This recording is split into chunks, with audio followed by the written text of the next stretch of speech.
tous, nous recevons aujourd'hui dans le bureau de Sonaï pour la pause café ICA. Donc, est-ce que tu peux nous en dire un peu plus qui est ICA en dehors de la musique? Donc bonjour et merci de me recevoir. Donc ICA, c'est une artiste donc pop-rock chanson française qui a vu le jour via My Major Company, donc le site internet participatif qui permet à des artistes comme moi de mettre en ligne des musiques et de lever des fonds nécessaires à la réalisation de l'album. Donc j'ai mis il y a 2 ans et demi certains titres sur ce site-là. Et au bout de 11 mois, j'ai réussi à lever les 100 000 € nécessaires à la réalisation de l'album. Album qui est sorti donc, le 24 mars et qui s'appelle Ménage de printemps. Donc voilà, ICA, c'est un univers chanson française, pop-rock avec 12 morceaux. C'est mon premier album en tant qu'artiste en développement et j'espère qu'il y en aura d'autres derrière. Okay. Et on sait que ton nom est tiré d'un manga, il me semble que tu as écrit. Déjà. Bien, tu as lu la bio. On se demandait qu'est-ce qui t'a poussé à aller vers cette culture asiatique, qu'est-ce qui t'a poussé à créer ce personnage, est-ce que c'est un personnage autobiographique?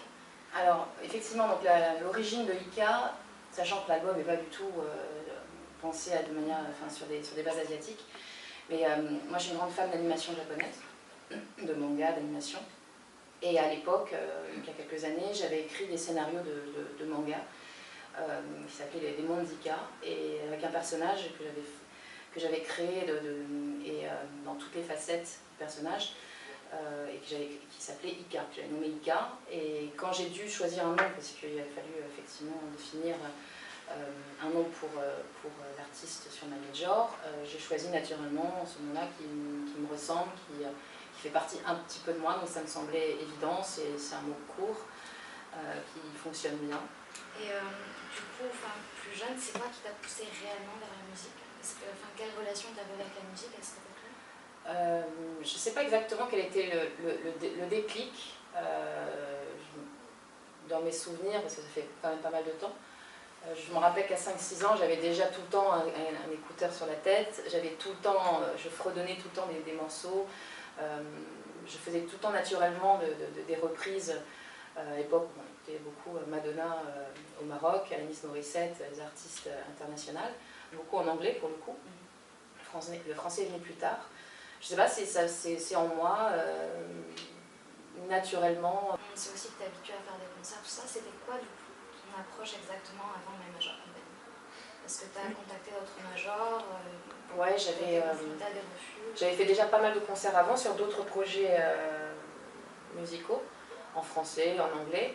J'ai fait en autoproduction, j'ai organisé pas mal de petits concerts. Tu sais comment ça se passe, hein, tu t'appelles les bars, tu appelles les salles, tu demandes combien ça coûte, tu essayes de faire venir le maximum de personnes, des amis, pour essayer de rentrer dans tes frais. Donc non, moi je connaissais personne à l'époque, d'où l'intérêt de My Major, du modèle My Major, c'est de pouvoir enfin accéder à cet univers-là, au rêve de lancer un album professionnel, puisqu'il y a quand même beaucoup d'argent. 100 000 € c'est pas rien, il y a quand même un budget alloué à la production studio qui est vraiment cohérent et important. Donc voilà, globalement, mon approche en autoproduction, c'est faire les choses par moi-même, essayer de déceler les meilleurs moyens de faire et faire. Et du coup, quel a été ton déclic? Parce qu'on dit sur ta bio que tu as eu beaucoup d'hésitation pour mettre tes mots en parole, que tu as passé par du folk, par des chorales, de la pop. Ouais, effectivement, j'ai pas mal de styles différents, je fais même un peu d'électro. À la base, je chante en anglais. Le déclic pour ce style-là, ça a été vraiment l'osmose, l'harmonie que j'ai pu avoir avec ma parolière. J'ai fait pas mal de tests en mettant en ligne des musiques en anglais. Il y a un certain public qui aimait les musiques en anglais, un autre public qui aimait les musiques en français. J'avais autant de plaisir à faire les deux. Et ma parolière écrivant qu'en français, du coup je me suis dit, bon, il faut être cohérent et aller dans une direction logique. Donc j'ai arrêté tout l'anglais, je suis rentrée, et c'est aussi plus facile de faire un projet en français quand on est en France qu'un projet en anglais. Donc Ça m'a paru assez évident, plutôt que tout mélanger. Salut, Ika, ça va? Ça va bien et toi? Moi ça va super. Bon, j'écoutais un petit peu ce que tu racontais là sur ton album et tout, c'était vraiment sympa. Alors, Ménage de printemps, pourquoi? Pourquoi le titre Ouais, parce que ça m'intrigue vraiment beaucoup quand même. Parce que j'ai pas réussi à Montrer la cover quand même. Non. Donc la cover, tout à l'envers, hein, bien sûr. Voilà. C'est un peu le son dessus-dessous, un peu comme Ménage de printemps. C'est Ika renversé, voilà. Ouais, voilà. Je sais pas, en voyant le shooting, je me suis dit tout de suite, il faut que ça s'appelle Ménage au printemps. Dans le côté chaud du mix, dans les côtés chauds des sonorités de certains titres, Oui. et dans la symbolique, faire table rase, faire le grand ménage et repartir à zéro, tout en prenant en compte aussi la richesse intérieure que j'ai pu avoir. Donc voilà, non. Moi je trouvais sympa, et en plus on est sorti le premier lundi Du printemps. ça tombait bien. Ouais, parce que pour moi, Ménage de printemps, ça faisait assez féminin quand même, assez féministe limite, moi j'ai envie de te C'est dire. exactement ça. Mais alors pourquoi? Tu es féministe dans l'âme? Je me bats naturellement pour ce que je suis, donc une femme. Je ne suis pas hyper féministe dans le sens où je ne vais pas participer à énormément d'événements. Enfin, je fais mon travail. En tant que femme, je m'assume, je vais de l'avant, je travaille, j'ai un travail actuellement avec des responsabilités, etc. Donc double emploi quand même. Ouais, voilà. Wow. Il faut bien avancer aussi, mais j'aime bien justement le côté avoir un travail que j'aime beaucoup et qui m'apporte quelque chose personnellement, et la musique qui, pour le coup, m'enrichit de complètement différemment. Donc du coup, ça me fait vraiment profiter de composer, de faire des lives, etc. D'accord, ok.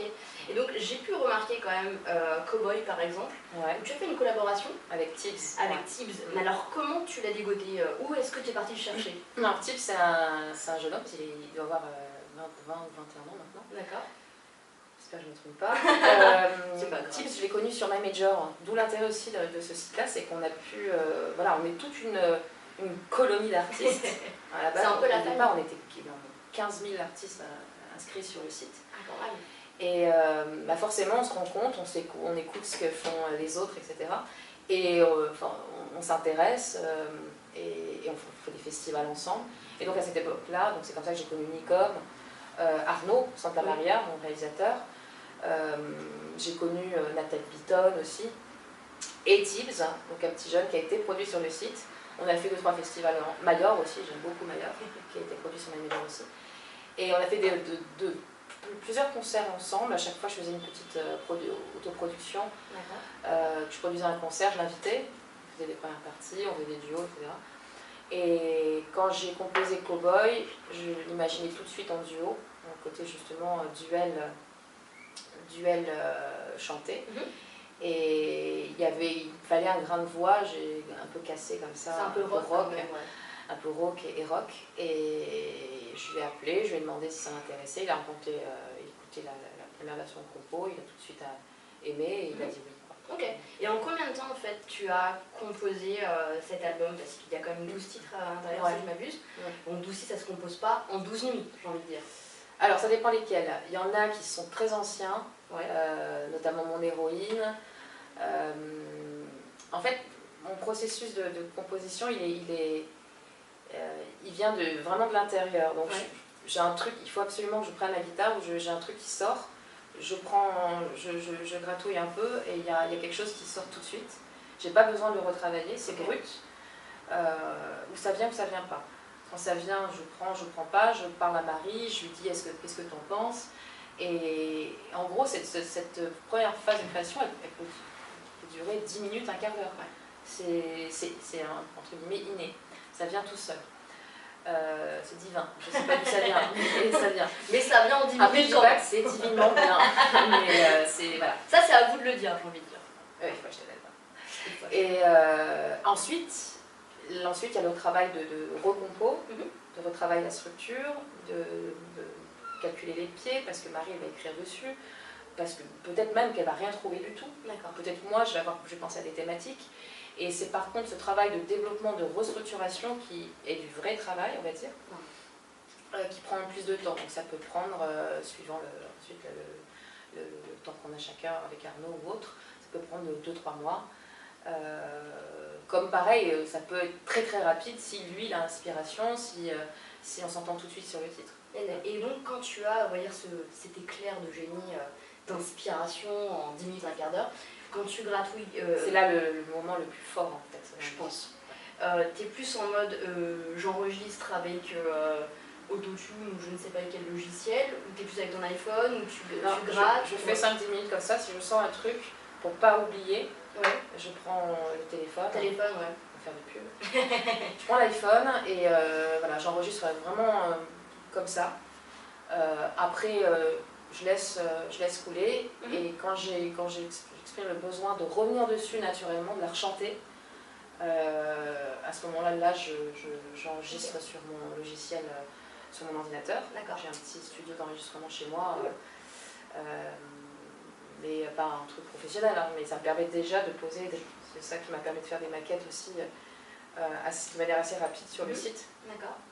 Et donc c'est voilà, poser la chose et ensuite la retravailler plus tard. Et jamais ta parolière t'a donné un texte qu'elle avait écrit? Alors, ça peut arriver aussi. Ok. Ça peut arriver, elle a une inspiration, elle de son côté.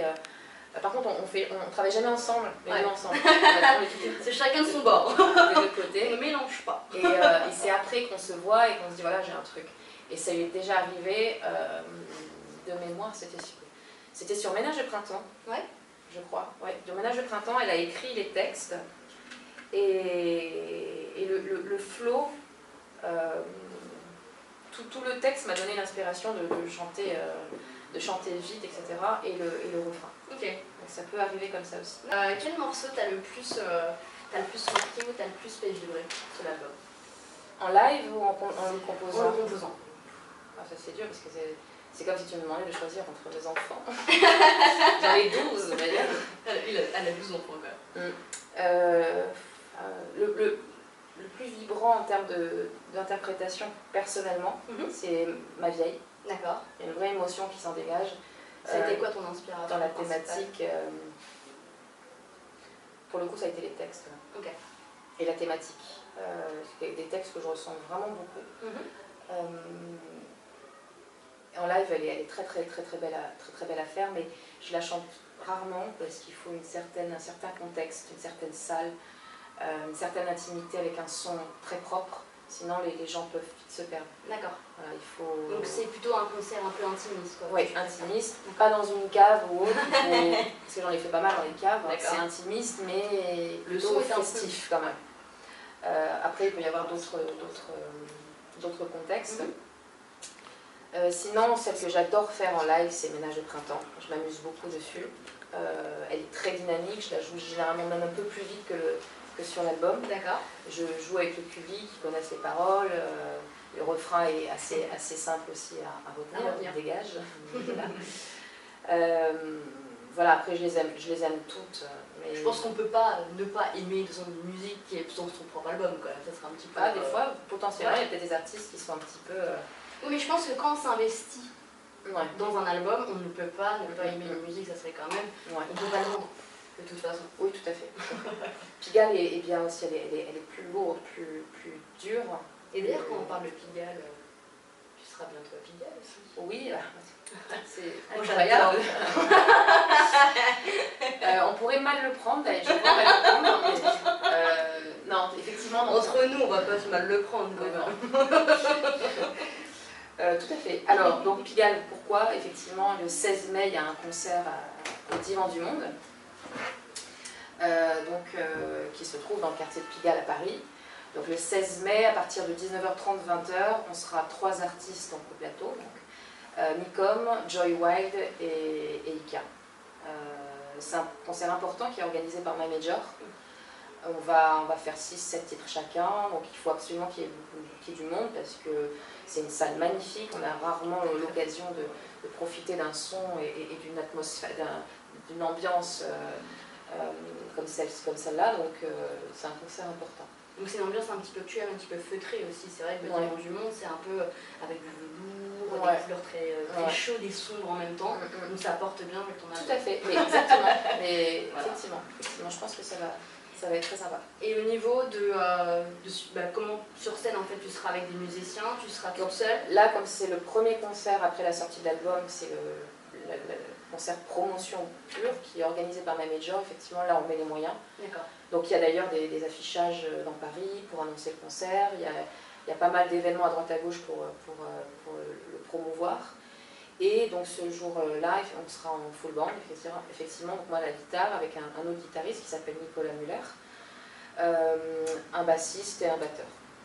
Voilà. Ça fait quand même du beau monde. Oui, ça va être bien, En général, c'est vrai que sur les petits concerts, je ne peux pas forcément ramener tout le monde. Donc en général, on est 2 guitares, voire une guitare avec un cajon, mais voilà. Okay. Donc là, ça va être top. Et est-ce qu'après ça, il y a toute une série de concerts qui va arriver Après ça, on va boire un verre, normal. tous ensemble. Et il y a plein de concerts à droite à gauche dans les petits festivals. Il y en a un le 21 juin, la fête de la musique pour une première partie de Calimero. Avec d'autres artistes de My Major aussi. Donc il y aura à Limoges. À Limoges, il y aura pas mal de monde. A priori, il y aura bien 5000 personnes. C'est bien. Ensuite, voilà, il y a pas mal de petites scènes acoustiques, un petit peu en radio, dans des interviews comme ça, et des petits trucs dans les centres culturels, des FNAC et tout comme ça. Et est-ce que tu as des petits rituels avant de monter sur scène? Je sais pas, tout le monde fait ouais, je sais pas. Non, des gris-gris, des trucs que je porte sur moi. Des gris-gris ou des choses que tu aimes bien faire avant de monter sur scène? Je sais pas, boire un thé, prendre un shot de vodka pour tout... Non, ça j'évite. Après, mais... Non, j'aime bien être avec avec mes proches. J'aime bien voir le public avant. En général, je ne suis pas dans ma loge à me cacher. J'aime bien rigoler, me marrer et profiter de chaque instant. Je suis un peu stressée forcément, comme toujours. J'ai forcément envie que ça se passe toujours mieux.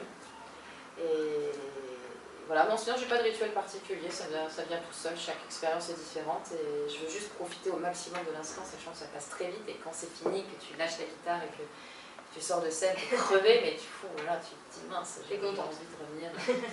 Ouais. Et est-ce que tu as d'autres titres qui sont en préparation, peut-être pour un futur album? Je compose toujours, moi. Ouais. Toujours. Pour l'instant, on reste focalisé sur le développement de celui-là, la promotion de celui-là. Il vient de sortir en même temps. Voilà. Mais il faut jamais s'arrêter parce que c'est une autre... si j'arrêtais de composer, je me sentirais pas bien. Donc c'est aussi très positif de continuer ça me fait prendre de l'oxygène. Mais effectivement, j'aimerais bien sortir un deuxième par la suite. On verra comment ça se passe déjà sur celui-là. De toute façon, on retrouve toute ton actualité sur les réseaux sociaux. Oui, donc Facebook, sur la page ICA officielle. D'accord. ICA officielle. Sur My Major Company, artiste ICA. Sur Twitter, ICA officielle. Il y a les chaînes YouTube ICA officielle. Voilà, donc c'est important, il faut cliquer fan sur ICA officielle pour avoir toutes les informations. Je poste souvent et je réponds à chaque fois. Il y a pas mal même de petites web radios qui m'appellent, machin et tout. Donc moi je suis contente de tout le temps parler du projet avec des gens sympas et tout. Donc voilà, il faut venir et suivre la page. Ok, bon on fera ça. Restez connectés sur Twitter, My Major et Facebook sur ICA officiel. Voilà, tout à fait.